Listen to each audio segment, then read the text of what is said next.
Happy birthday to you, happy birthday to you, happy birthday, dear John Byrne. Happy birthday to you, you guys. I am so excited about today's video. It is John Byrne's 75th freaking birthday. Can you believe that? It is amazing. One of my favorite comic book artists ever, if not my favorite comic artist.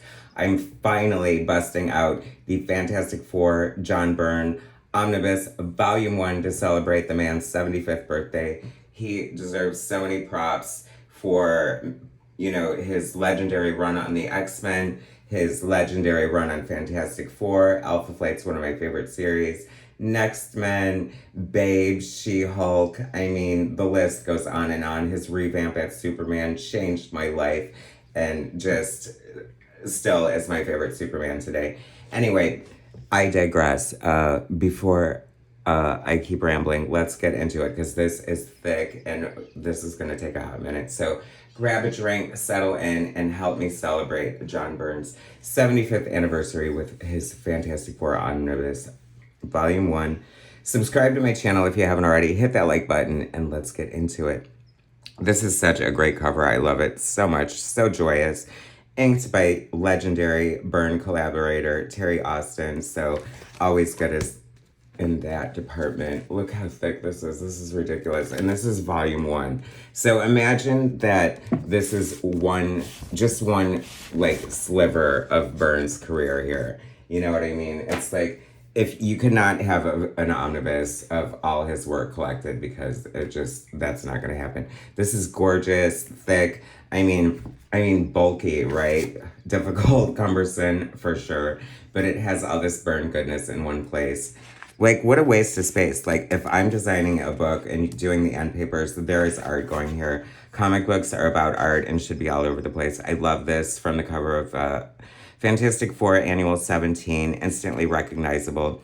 Volume 1, collecting Marvel team-ups, number 61 and 62, 50, Fantastic Four 209 through 218, 220 and 21, 232 through 260, annual number 17, my favorite Fantastic Four annual ever, Avengers number 233, another great issue, and Thing number 2. How cool is that?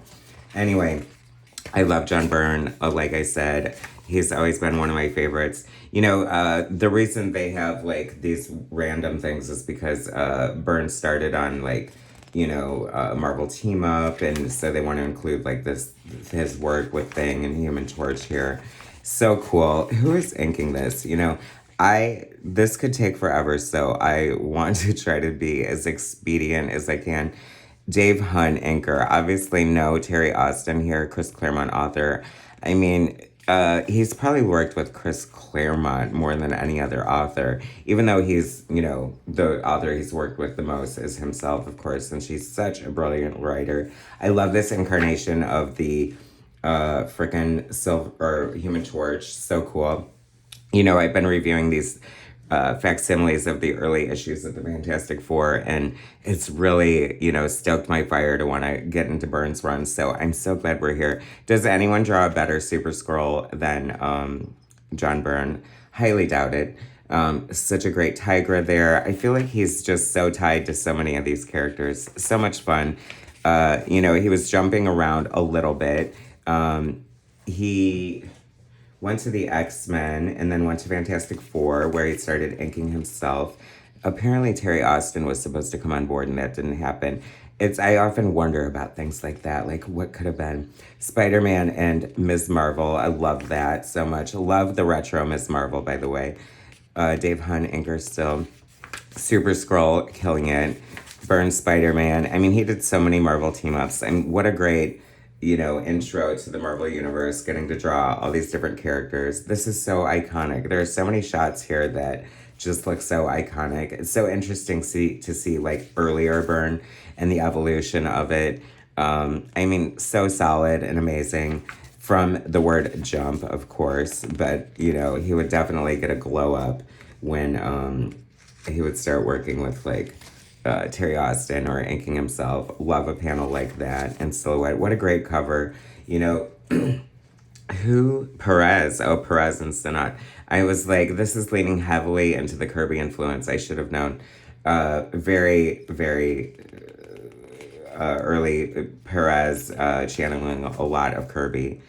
Joe Sinnott embellishment. It's so funny because, you know, I missed like a lot of these earlier issues. So when Sinnott inked Byrne in later issues, I thought it looked so weird, but I kind of loved it at the same time. But it did look so different. And, you know, as much as I love Sinnott and do enjoy like the occasional, like having Sinnott, someone like Sinnott ink Byrne, I prefer like himself or like an Austin, somebody who's going to be a little more true to Byrne's pencils, without sort of overshadowing it in a way. This is fun. The bloopy thing versus the hard rock thing. I love it because that's another thing I've been talking about in my reviews of, you know, the evolution of thing, how he went from, like, my mom used to call him a big lump of orange turds. And I thought that was always hilarious. But he's a little more defined. He's like a hardened, crystallized turd now. Just like pure superhero fun and goodness. I mean, oh my gosh, people must.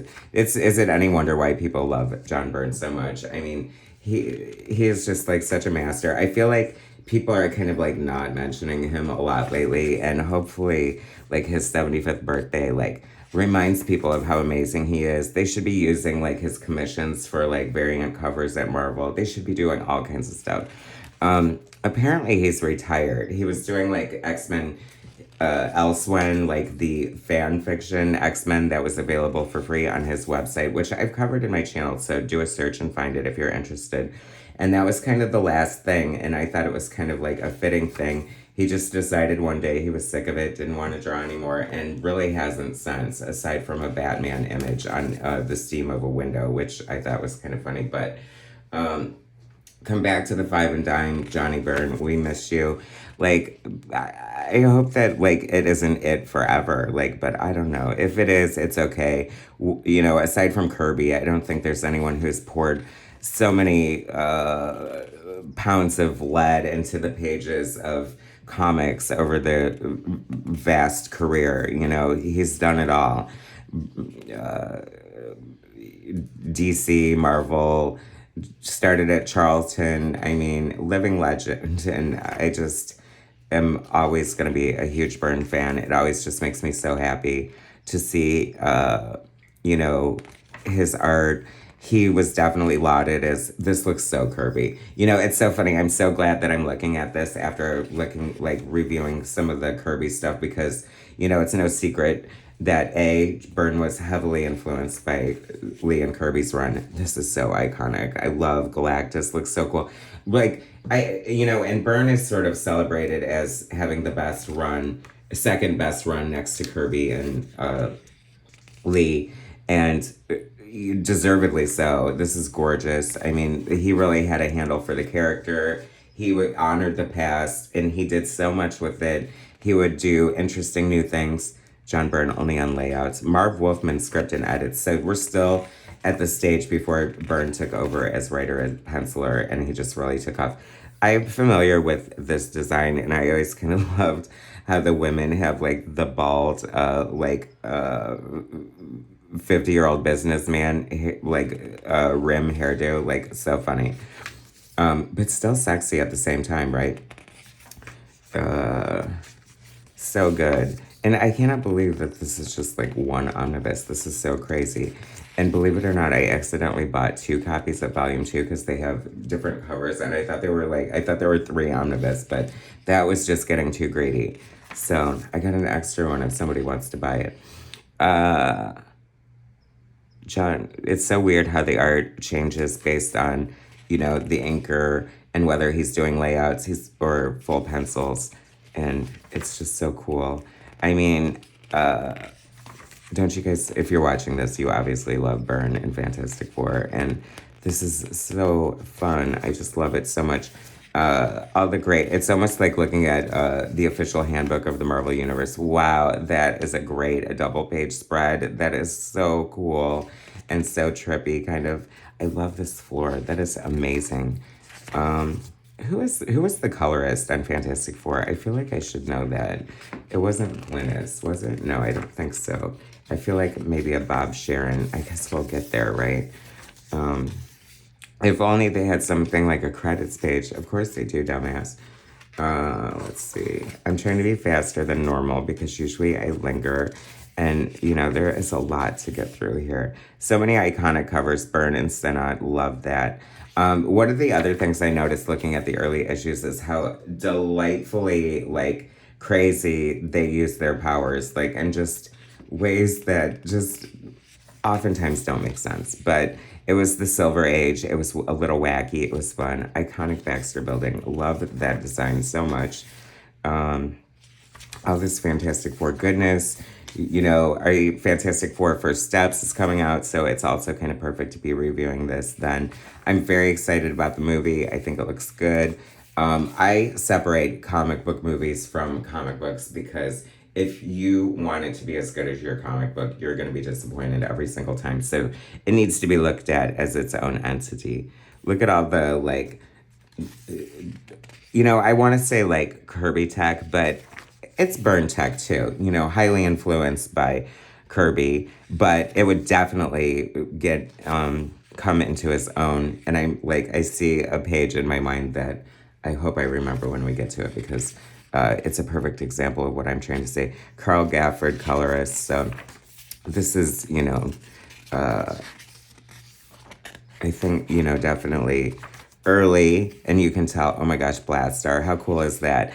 See what I'm saying? Like, I just feel like all these characters are popping out, and I'm just reminded of their entries in the Marvel Universe handbook for some reason, but that's just the way my mind works. Randolph, who is this watcher, and what the, I love it. Oh my gosh, so cool.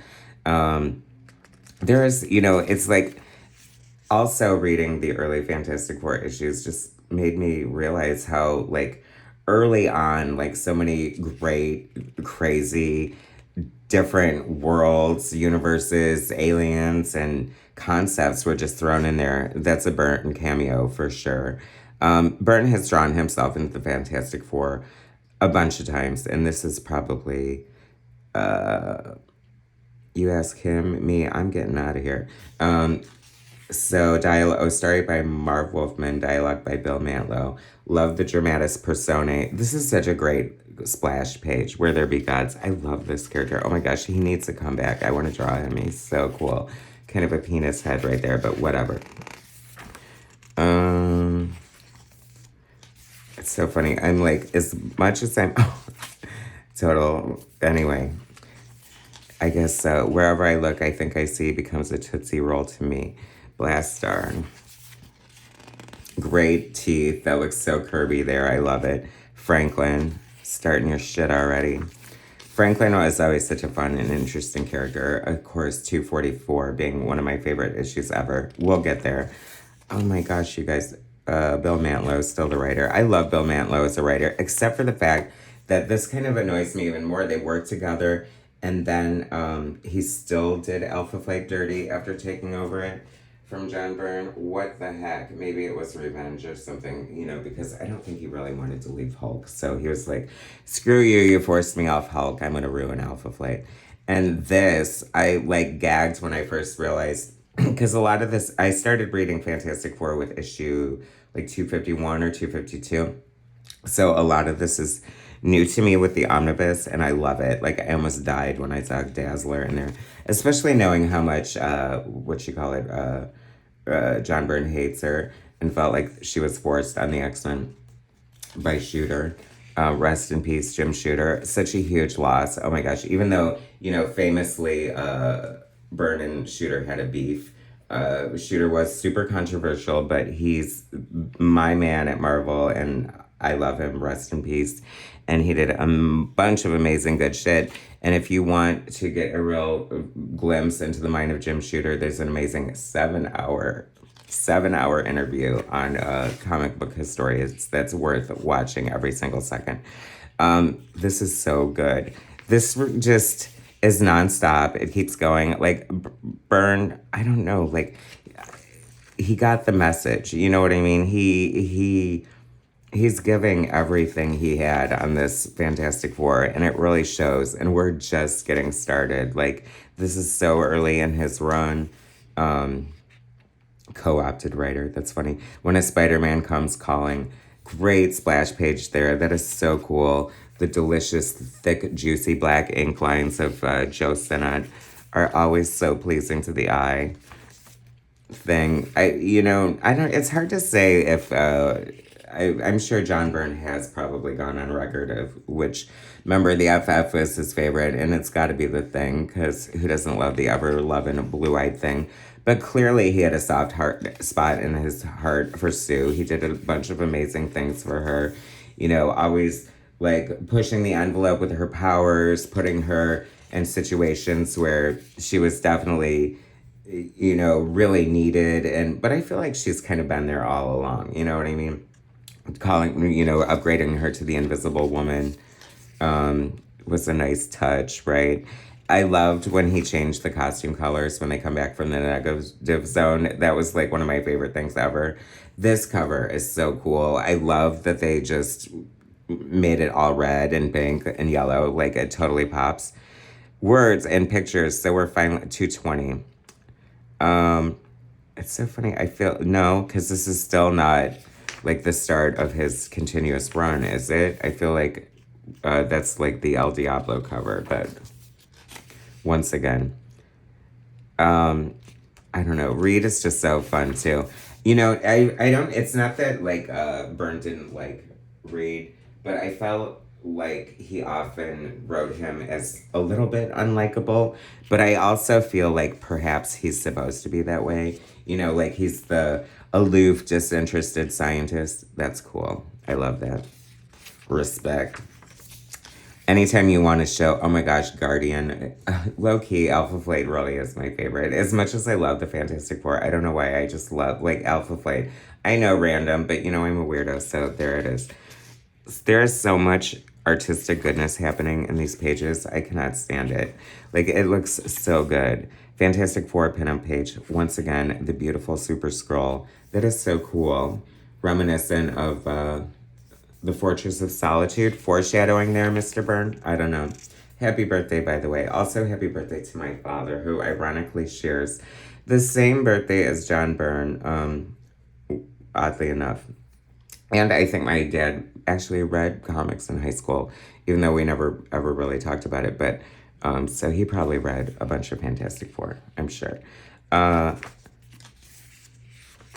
See, that's the other great thing about the Fantastic Four is, and a lot of superhero books in general, they can take you in so many different directions. Those are crazy looking aliens. I have to believe, though, some of this art would be like way better with a better anchor sometimes, and not on Joe Sinnott's part, because Joe Sinnott's amazing. This is the first issue of his run right here. This cover is so iconic and so cool. I love it. This just, I don't know. Byrne's like, here I am, and here I go. Bjorn Hayne inks. That's John Byrne's, alias. I don't know why he decided to credit himself that way. But like I said, Austin was supposed to come on board as anchor and didn't. I think he went to ink Paul Smith on Doctor Strange, which, who's going to argue with that? But I could be wrong. But it did happen at some point. This is so cool. John Byrne always, one of his secret powers. This is funny too. He hit her gay hairdresser. Byrne always included like a variety of people. I know he's problematic and he said horrible things and whatever. He's an old man from a different era. And, but you can't deny that he always had like a variety of characters of different races and national origins and sexualities. And like, I feel like he was putting diversity in comics like all the time through his career without saying it. You know what I mean? So I think it's like a natural way. This is cool there. Like, I love that too. Sue, Invisible Sue. It's funny because like the little like interrupted dotted lines that make Sue's invisible power are just like so like retro looking to me. So I think it's kind of fun when they appear. Frankie Ray, another great Byrne character.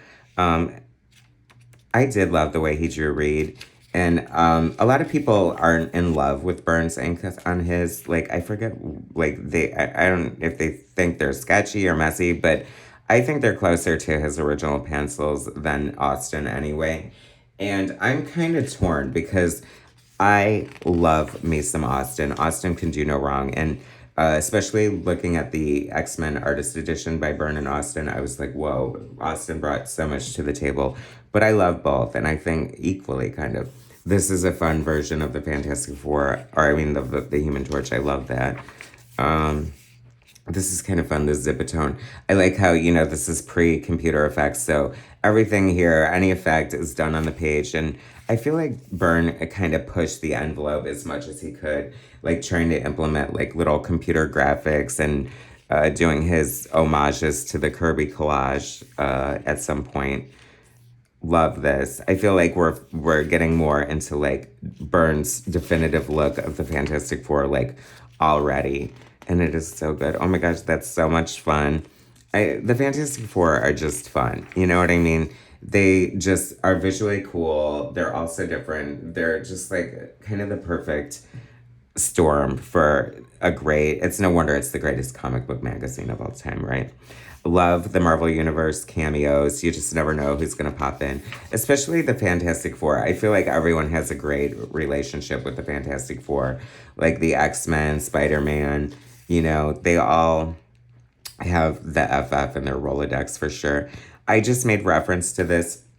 So, in my Fantastic Four Kirby thing, they introduced the like tech of her opening the elevator with the gadgetry in her belt, and I love that Byrne referenced that because he could have like updated it or whatever, but it still kind of fits in the science fictioniness. That's a fun panel right there. I'm really like anxious and excited to see what they do with Reed's power in the movie because it could be cool, right? I mean, it has to be. That's a cool. I love that. Hey, Frank Miller, Sin City. I don't think I've ever seen. Well, I feel like maybe he used that again after that. But that's super effective. Stark, black and white. Definitely has an impact. Such a great.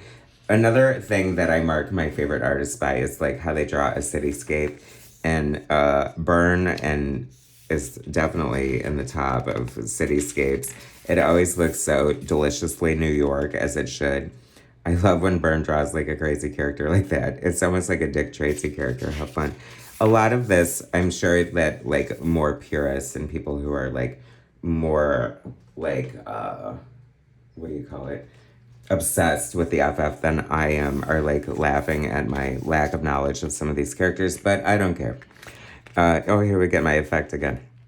That's funny. I feel like this is something he would use again. John Byrne has a lot of tropes when it comes to his art and style, things that he uses that make him John Byrne. Oh my God, I love the inclusion of this painting. I love that. I wonder the story behind that. There has to be something.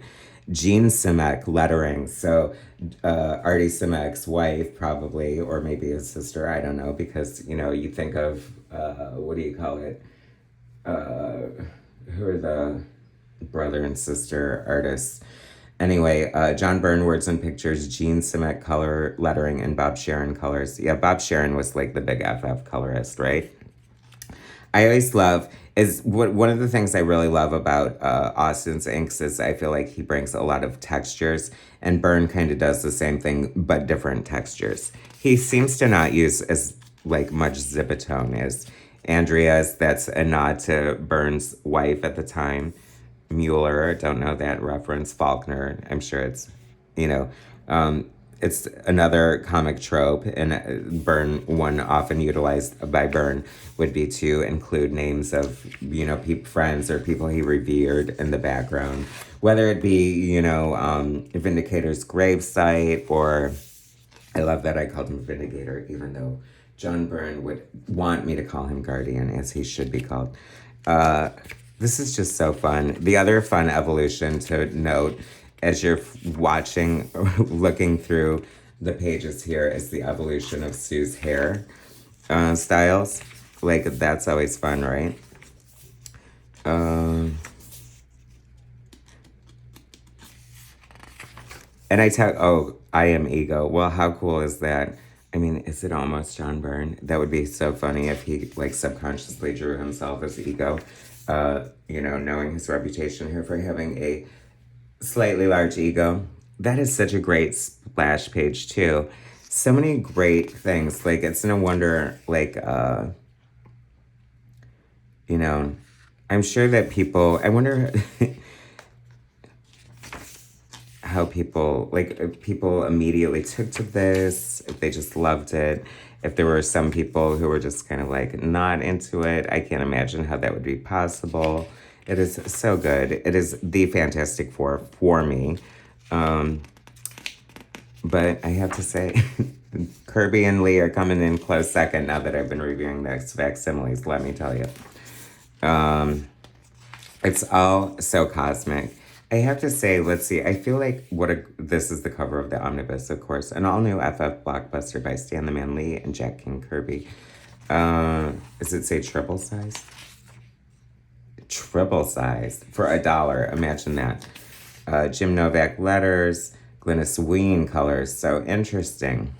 We'll see if Glynis stays or not. Jim Novak, great letterer, amazing. This is another John Byrne trope, 100%.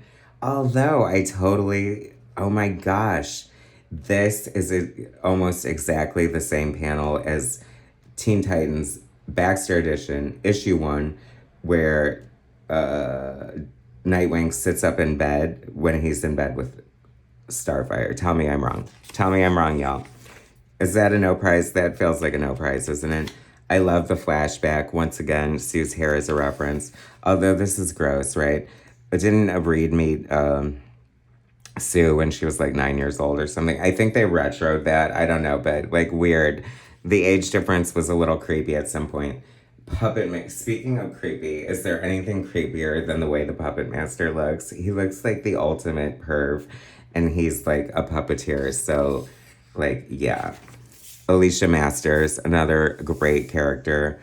I just love what Byrne did with everything. And it's just like, it just seems so natural and like such a great extension and evolution of what Lee and Kirby, you know, put down to begin with.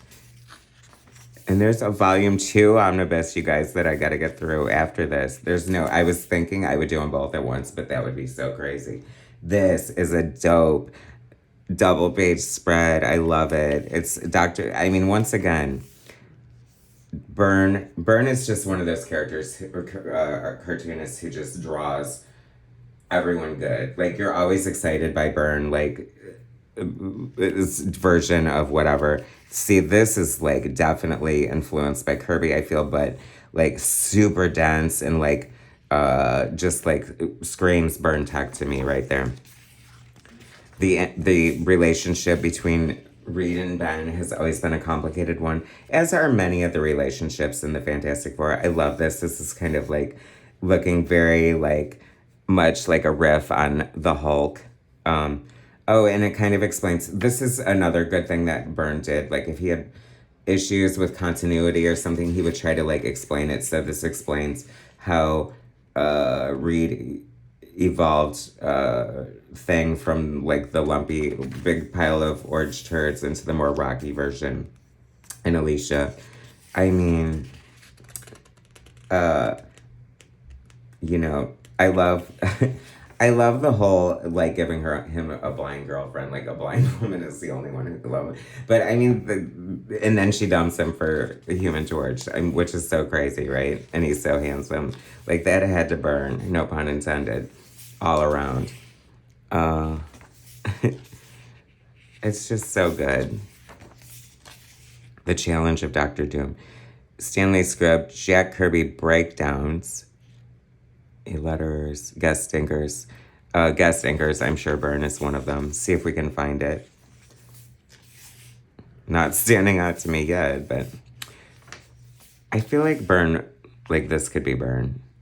I don't know. Why would he? Oh my God, when Thing became a pirate, like that was the best thing ever. Like, or retroactively, like was made Blackbeard. This is not a good anchor. This has to be Vince Coletta or somebody horrible like that. No offense, Vince, but I mean, you're not a good anchor. The eyes have it. I don't know. That's kind of a crazy cover, right? It's so weird because, like they didn't ruin, but a lot of covers had like banners across the top. I seem to recall that incessant Toys R Us like free bike giveaway. Like, did anyone ever win that bike? Please comment if you did. Like, yes, I won the bike that Toys R Us was giving away for 500 years for Marvel Comics. John Byrne, words and pictures. Jim Novak, lettering. Glynis Wynn, coloring. Sometimes Byrne would do his own letters, like on the titles and stuff. I wonder if that's one of those situations. Byrne loved these style of pants. There's got to be a name for these style of pants, and I hate them. They look terrible in a comic book, and Byrne never had a problem throwing them in all the time. I mean, if anybody's going to draw them, okay, it's going to be John Byrne, but, whatever.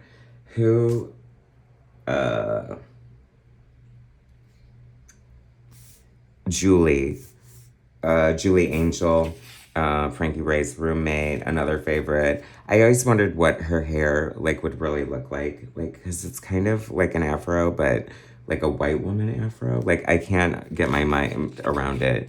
This is great too. I love the boob being totally blacked out for obvious reasons, I guess, censors.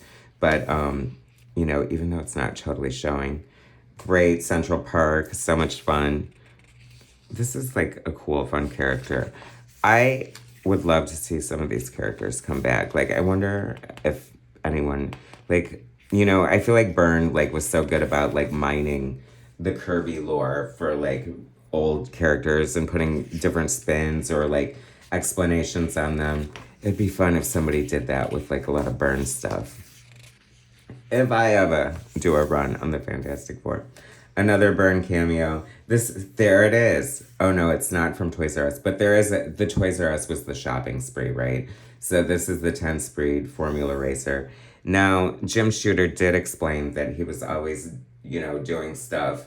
He was highly driven by paying the bills of Marvel Comics, and so obviously that's big advertisement there, so that probably helped Marvel a lot. Love the orange pants here.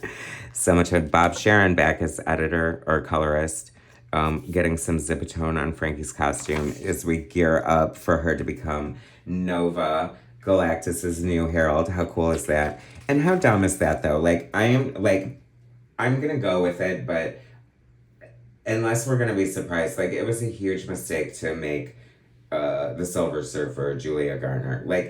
We don't have a good Silver Surfer on film, so get the man out of the way, and then in the sequel, let Nova take over, and then give Norrin his own solo film. I think that was such a huge mistake. That said, I'm gonna roll with it and enjoy the movie anyway, because I do love Julia Garner, and I feel like she's gonna give it her all. So, but I love this. I kind of even love, even though she would become so cool after she was, cosmically heraldized by Galactus, I love this look as well. I think it's so fun. I always love when they fly too far out of the atmosphere and fall back into the inner space. It's so much fun. This is so great. Oh my gosh, I love that. But once again, a great cityscape. I don't know, it's just so much fun and exciting to see superheroes flying around New York. This also feels like a great Byrne trope here. Look at the insane amount of detail. A lot of people decry Byrne for not doing backgrounds. And I feel like he, managed it well. As an artist, you don't want to clutter it too much. And if you look at a modern comic, they're just barely doing backgrounds at all. So how dare anyone say that? But we're here to celebrate all the good things about Byrne. And this is so good. Love the fun textures there. This feels very Kirby too. This feels like a different inker. Oh, could this be Austin? Oh, it is. Guest inker Terry Austin. How do you like that? And now that we're here, it's so interesting to see this because it does look good. However, I feel like I'm kind of preferring the aesthetic that Byrne brought with his own inks. So I'm really happy to see this. As much as I love it, I still love the Byrne inks better. Definitely, I feel like this might have been one of my early introductions to the FF. I know my brother definitely had this issue, so he was smarter than me, older than me, and into it before me, but definitely introduced me to it. So thanks, Mark, for that. Another great splash page. Love the entrance to the Baxter building. Looks so cool. I love that it's like the hub of the Fantastic Four, the secret headquarters, and it's still a building full of like tenants at the same time. Like, you know, I don't know. The insurance must have been through the roof. Renter's insurance there. Maybe the FF just covered it. They're like, you're screwed if you live here. I mean, we could be uprooted and sucked to another dimension at any time. So, you know, whatever.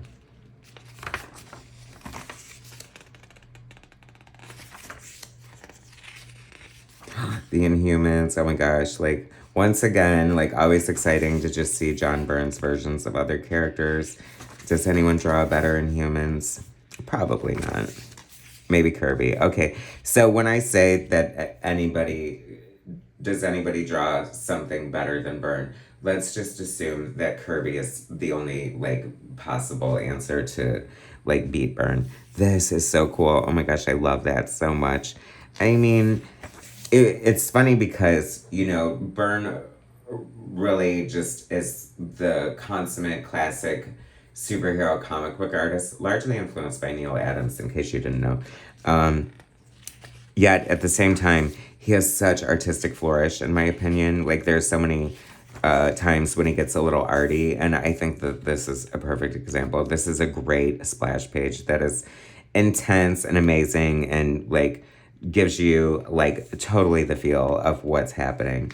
This, I do remember this cover so distinctly, too. That is so beautiful. Wow. Words in the pictures. Okay, so Byrne's back on the inks. Love the silhouette version of the Baxter building there. Looks so cool. Quicksilver, another great character. You know, very much like North Star, right?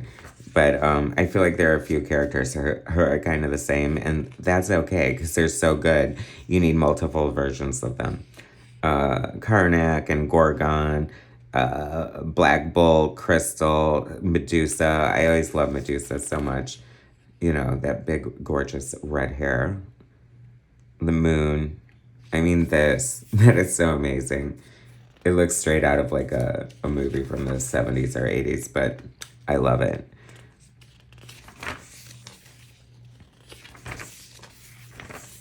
I feel like we're getting close to when I came on board. That is so gorgeous. Oh my gosh, this is amazing. I feel like, I almost can feel like the joy and fan side of Byrne, like how exciting it must have been to draw these characters that he loved so much and so rightly influenced him.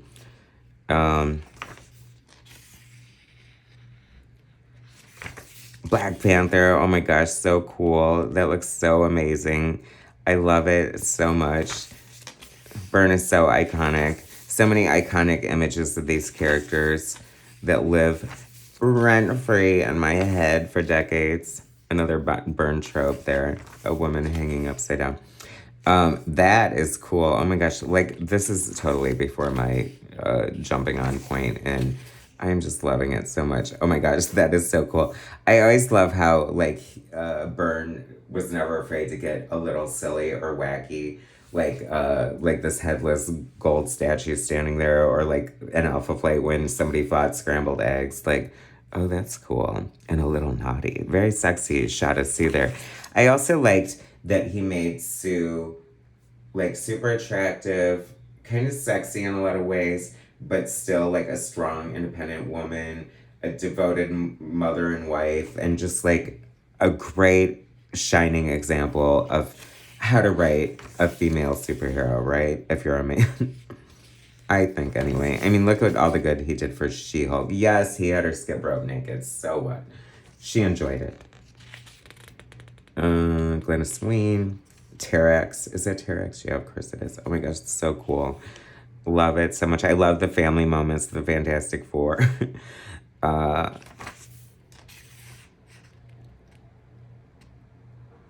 It's just fun. It's just fun. That is so cool. So much variety and so many different things. Another gay character dropped in appropriately. Of course, they're at the theater. That's fun. I love like a cutaway view like that. See, this is a perfect example of the amazing things you can do in comic books that you can't really do in film. However, it would kind of behoove them to try to recreate a scene like that, which they could arguably do, but comics did it first and better. I don't need my comics to be a movie. I need my comics to be comics. And these are the most comic-y comics ever. I love when a gag like this, like utilizing a 2-page spread with one panel in a way, and just to have the scope of the action happening here and the insane perspective on this. The 1-point perspective, bird's eye view is crazy. Love that so much. Daredevil, Spider-Man. Once again, I like when something super big happens in the FF. We always have to sort of see the reaction of the other characters in the Marvel Universe, or how they're somehow aware of it in some kind of way. It's so cool. This is another iconic cover that totally stands out. I love John Byrne's version of Galactus so much. It is so cool. It's so funny because I always knew him with the blue legs, and then I flipped when he had like the bear legs in Darkseid and Galactus until I realized that he initially came out with the bear legs. And while it's like true to the origin of the character, some things should be changed. I mean, like the bear legs are kind of weird, right? I mean, not really if you think of it in like a Roman sort of toga gladiator kind of way, but I don't know. I just prefer the blue legs. A slightly significant saga. That's so funny. I always love like the sort of tongue-in-cheek credit box that Marvel obviously established by Stan the Man. This is just freaking gorgeous. Oh my gosh, so good. Frankie Ray, so close to Galactus, we can taste it. That is so cool right there. I mean, I love when like just even one panel of a page gets so cool and arty like that and really stands out. So many visual effects and fun things that Byrne is doing just to add a variety to, you know, the pages and give us something exciting to look at. Probably, you know, keep it fun and interesting for himself. Thor versus Galactus, when gods clash. How cool is that? Daredevil. I mean, it's going to take a village if you're going up against Galactus. Galactus falls, and that is like such an impactful, amazing, just like iconic shot right there. We have to save Galactus. You're so altruistic, Reed. This, now see, it's all coming back to me now. This was my first issue of the Fantastic Four right here. How could it not be? I fell in love with this image so much. And Julie Angel, like, made me fall in love with the fishnets here. I just love the way she's drawn.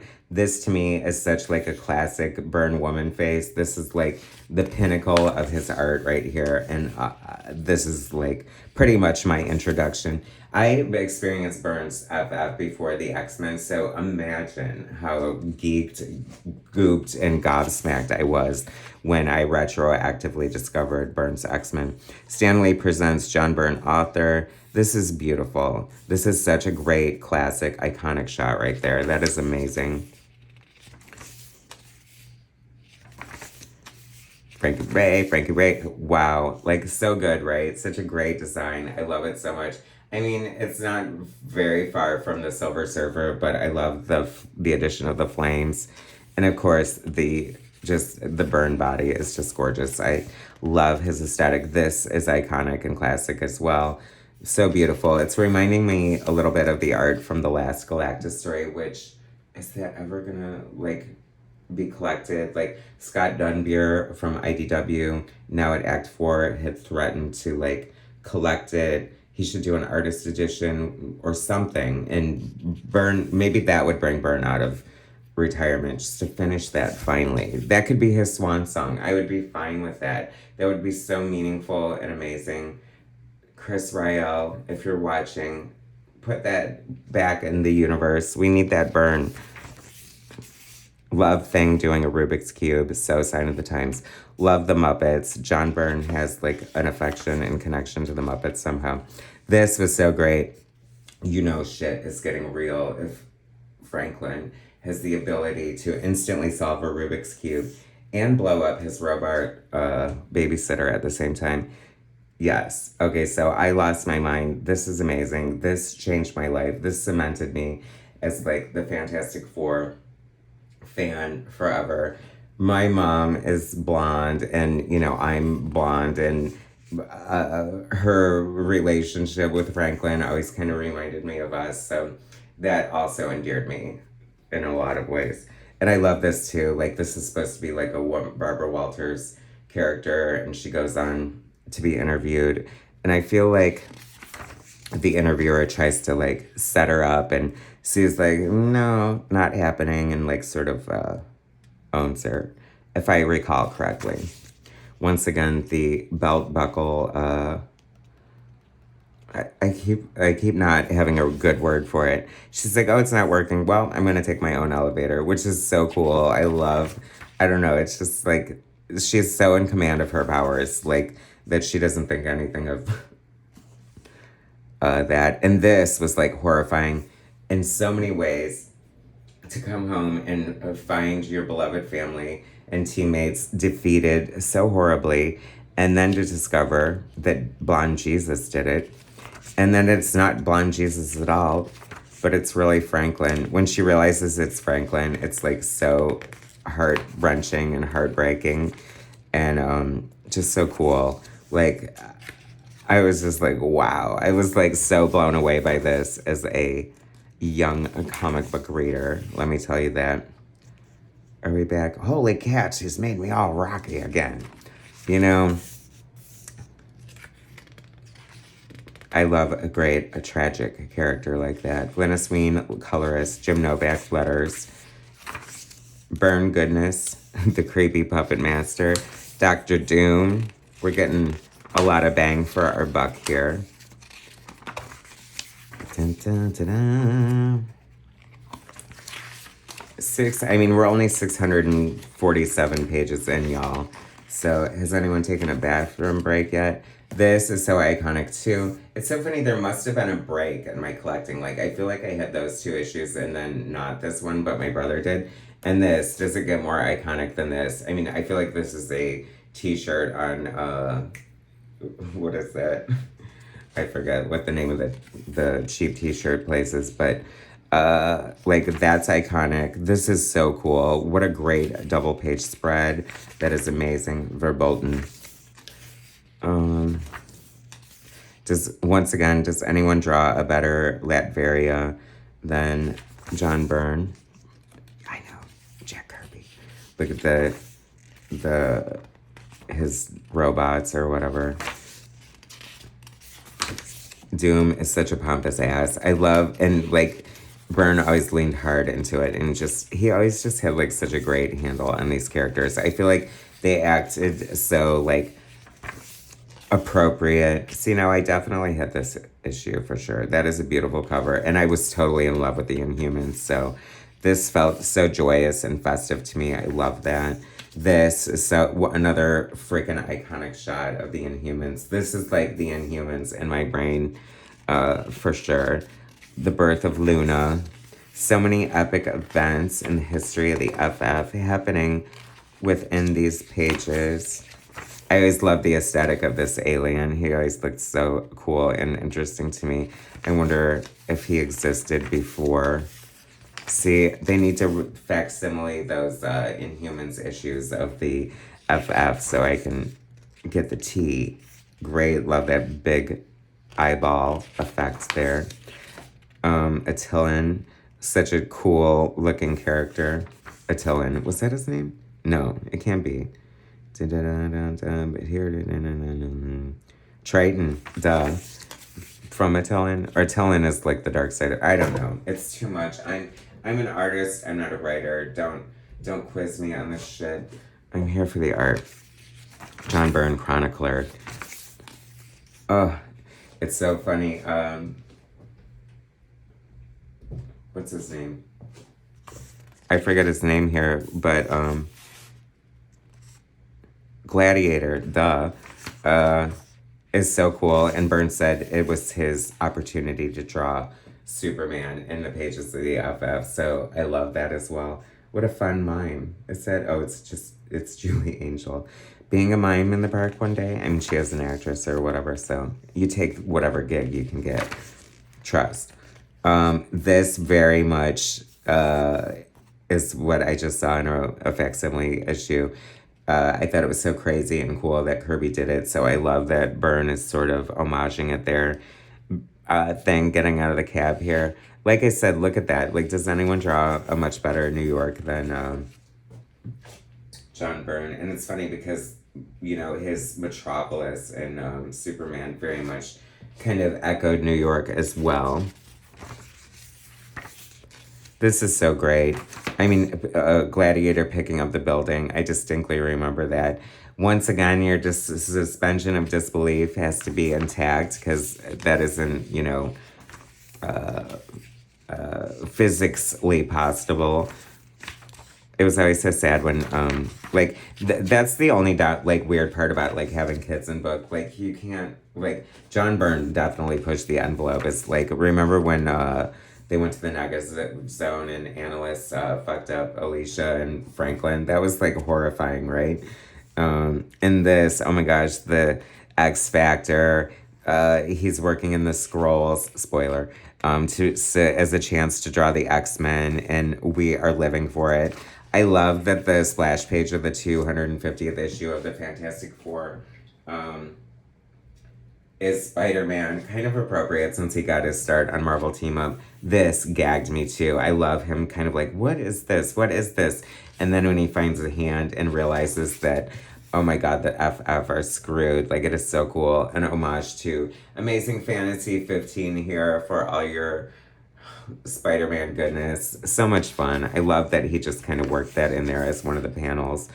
Some amazing Kirby crackle surrounding Storm's lightning, which is, there's tells right here that she's a Skrull and not the real Storm because of the little circles on her hand. And her power sort of didn't work that way, right? I don't know. Another great panel there. I love it. Oh my gosh, totally iconic shot of Captain America. Storm looking great. Like, nobody draws a better Storm than John Byrne. Or anything, for that matter. Like I said before.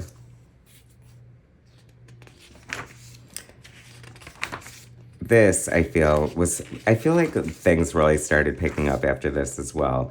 And that's possibly just because I was on board as a reader. Love Byrne's version of Angel as well.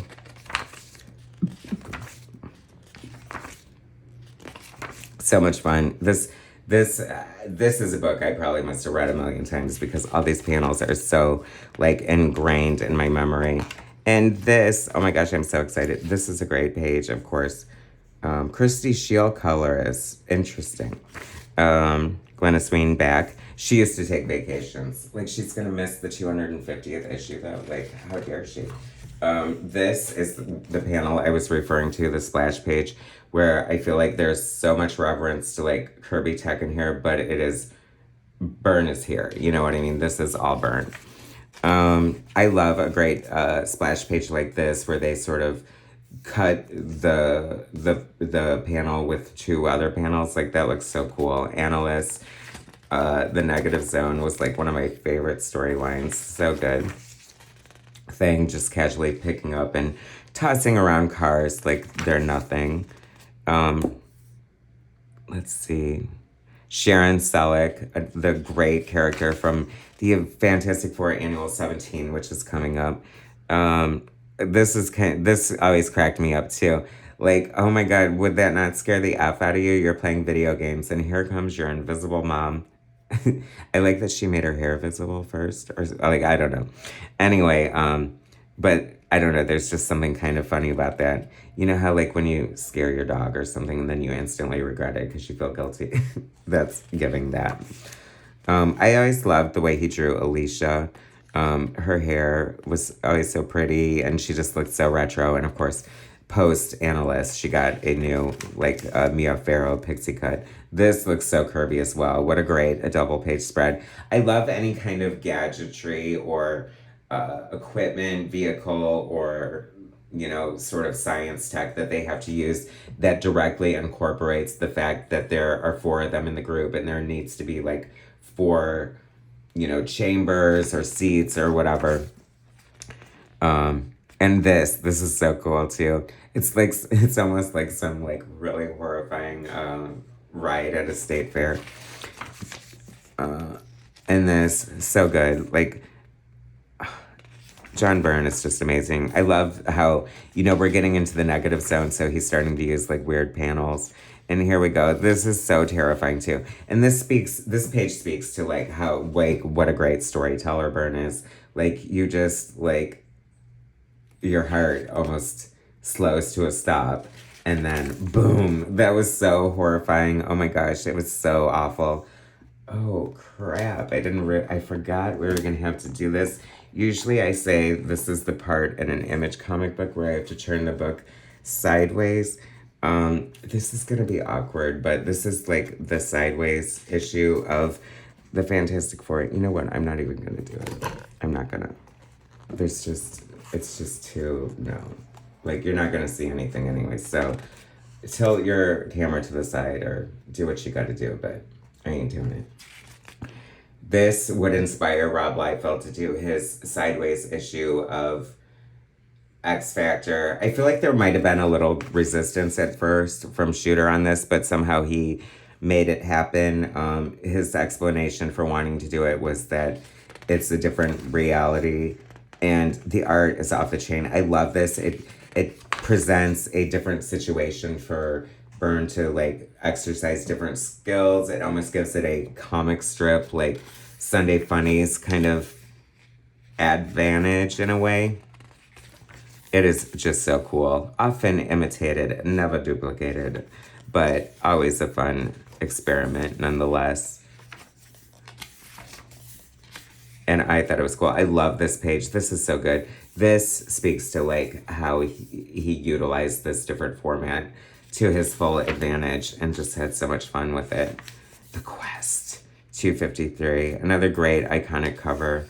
You know, looking back through them, not all of them were super winners, but, and it's funny because I've heard that before. This is famous for a reason, I'll tell you in a second.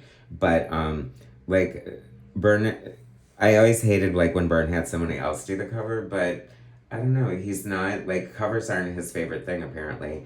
And he has so many classic iconic covers, but some are kind of just throwaway. I hate to say that. So oftentimes, artists will use things around the house as models for things that they need to draw. A sort of example of that is anytime you see a circle panel in the 90s, know that it was traced from a compact disc. So this is a curling iron. And once you know it's a curling iron, it looks 100% like a curling iron. So this will always be the curling iron, like, spaceship in the negative zone, okay? That's all I'm saying. It was his wife's curling iron laying around, and he needed a model.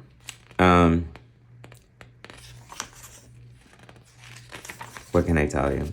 See, now Sue's evolved into the more, like, solid line invisibility, and I think that looks better, don't you? I mean, it's fun, the retro, like, sort of broken dots, but also, I also loved how Byrne always draw, like, alien races. I always felt like he definitely was, like, trying to channel a Kirby aesthetic, which, of course, I didn't mind. How amazing this is. Oh my gosh, that is so cool. Julie Angel, Sharon Selleck, great supporting characters. Analyst, amazing villain. Like, there's so much, just so much. That is so cool. I love that. This is the gift that keeps on giving. I low-key can't wait to get to volume 2 because I feel like that's even more alive in my mind. Definitely remember this cover and how creepy and cool I thought this character was. Jim Novak, Glynis Wayne. When I don't say John Byrne, know that he's writing, drawing, and inking. Okay? Okay. Breed getting a massage. Wouldn't that be, oh. that would be kind of a fun scene, like Reed's getting a massage and he's so relaxed, like he starts to lose his shape, and it's just like, I don't know, like you can figure out the rest.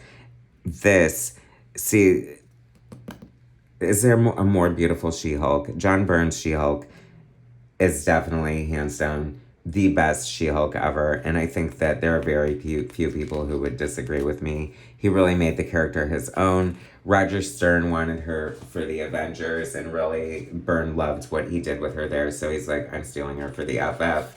Part of the reason was that something significant had to happen from Secret Wars. Jim Shooter didn't want it to be just a toy commercial, and so he decided to have She-Hulk join the FF as one of the significant changes that would happen from Secret Wars. I love this too, because they're a married couple. They should be naked together sometimes, right? It shouldn't be all of her bitching that he's locked up in the lab trying to figure out how to solve the world's latest problem. But that's fun too. Love him putting on his head here or taking it off. Oh my gosh, this alien reveal is such a gag. I love it. It's very Men in Black, don't you think? Daredevil, another amazing splash page with another amazing color, mind you. Cover. So cool. Love that. Love him just like bouncing off the flag. It's just like cool and fun. Love this trope too of drawing like 100 characters to sort of show their animated movement throughout the page. Horrifying, horrifying, horrifying. Alicia and Franklin being tortured by analysts. I don't think this would pass today. I really don't. I think it's a little dark for comics for obvious reasons, and I just don't see it happening. Reed lost his mind. He's mindless, Ben, and I love it. Like, of course, they'll restore his brain, but, it's like, what could be worse than Reed becoming a vegetable or whatever?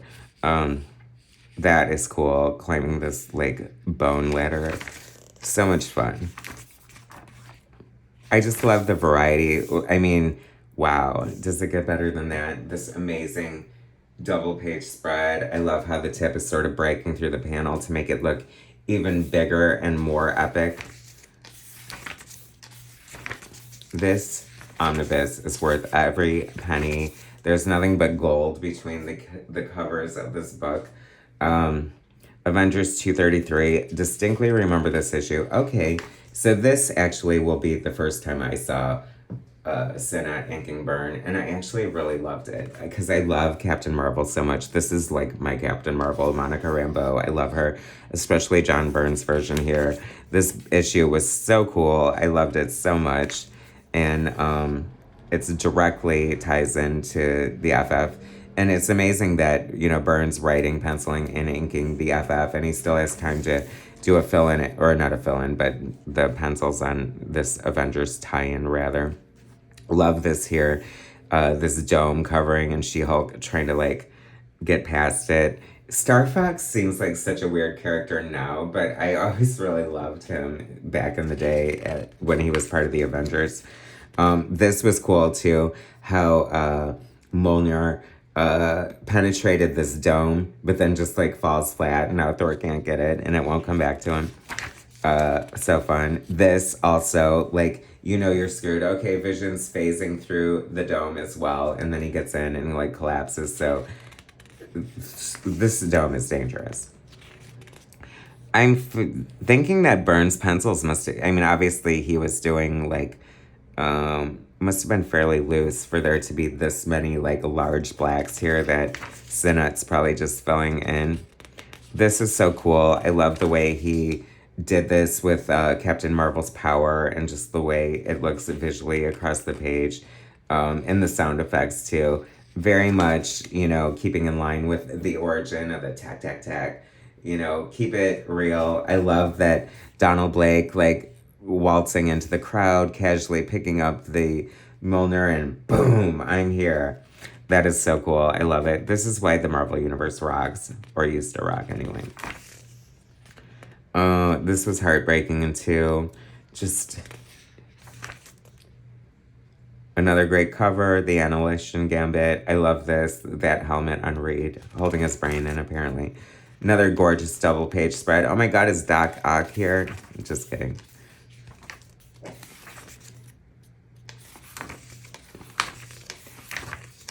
That is so cool. This is just, oh, I love that. See, now we get to see how she looks like inked by Byrne, and I have to say, I do love it. Oh, and this, their costumes have gone the different color. They're negative now, and I love that as well. The Thing, written by Byrne, was such a great story. Oh, John Byrne, script and inks over Ron Wilson pencils. That is very cool. I mean, John Byrne's one of those inkers who, it just looks like Byrne.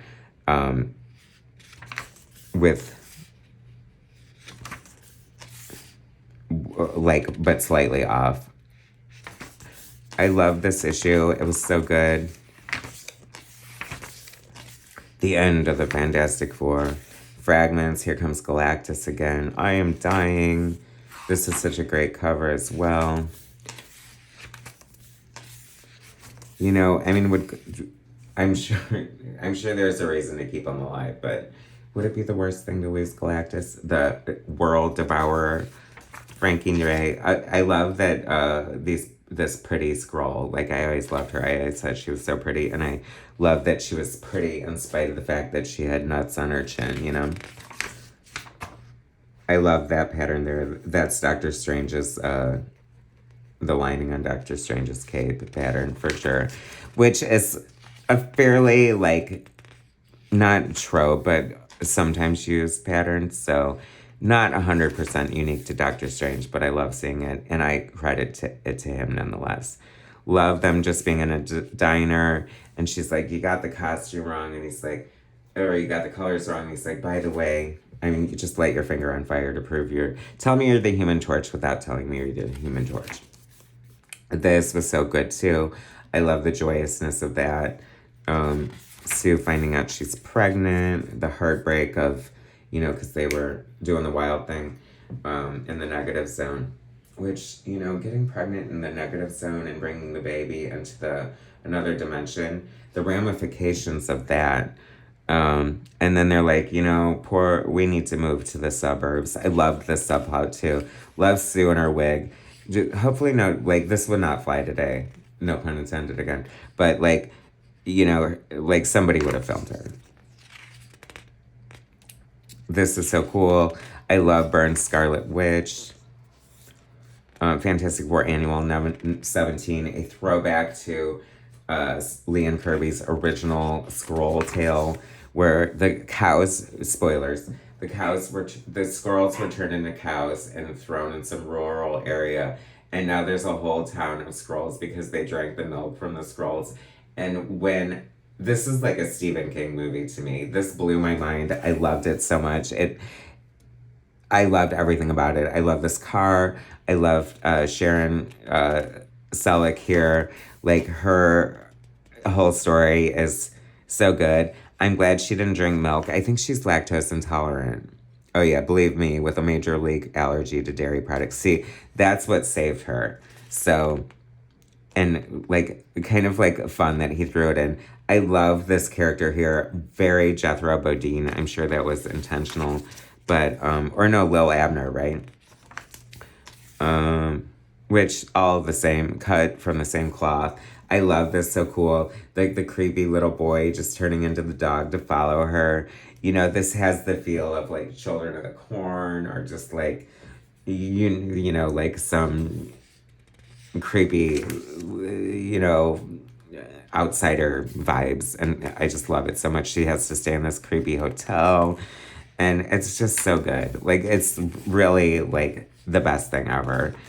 Love her, like, trying to escape. Like, she's hiding in this drainage ditch. And just, the feels were real for this story. What a great panel there.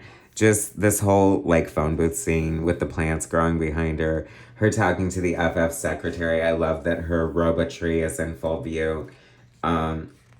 This is the FF, you guys. This is the FF. I wonder if people were pissed that they, you know, because the internet wasn't alive and well at the time.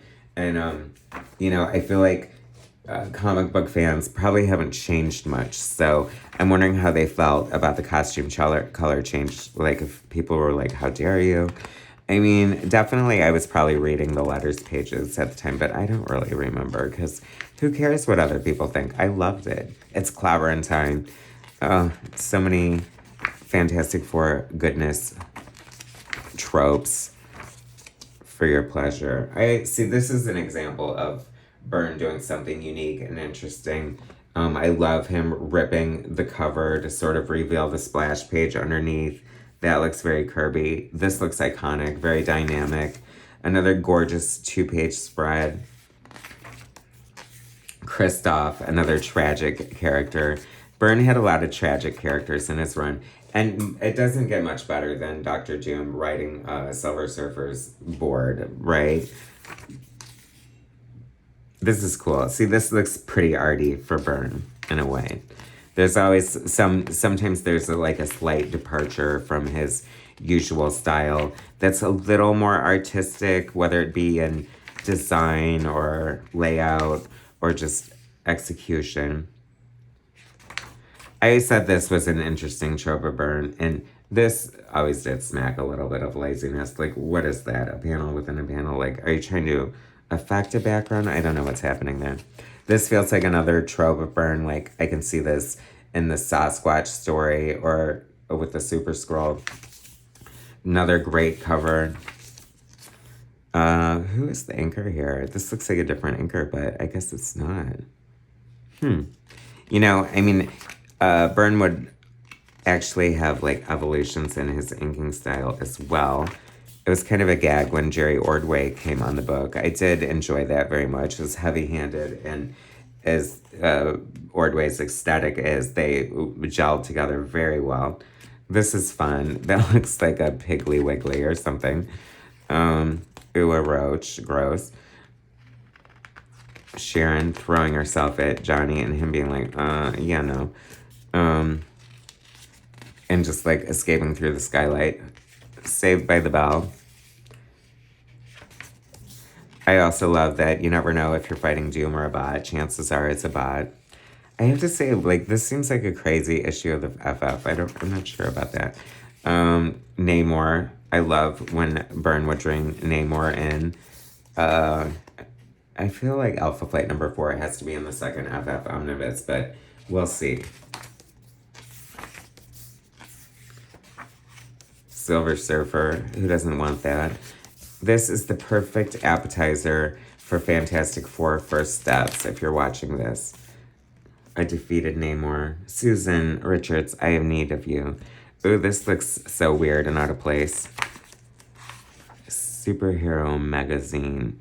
John Byrne, 94. See, the evolution of his style is so weird and different. That looks really terrible, and I think a lot of it's because the coloring. Very odd to include that in here. But I guess, you know, who doesn't want everything, right? Another classic cover from the Trial of Galactus trade paperback, I want to say. Or is it? I don't know. Entries from the Marvel Universe. Didn't know we were going to get that. So that is cool as well. Are we almost done here? It feels like it took forever, but it's over already at the same time. That's interesting. Not my favorite image of Byrne's, but hey, it's early and inked by Sinnott, so it's a little different. Hate the coloring here. Oh my gosh, this like more modern coloring never looks good on Byrne. It's too over-rendered, and I prefer definitely what Sharon and Ween brought to the table. So, I mean, does anyone like that? I don't like it. So good, so amazing, so wonderful. My heroes. Birthday. Happy 75th birthday, John Byrne. Thanks for watching, you guys. If you stayed through the whole thing, God bless you. Subscribe to my channel if you haven't already. Hit that like button and subscribe to stay tuned for the Fantastic Four by John Byrne Omnibus Volume 2 coming soon from Michael Troy. Thanks, guys.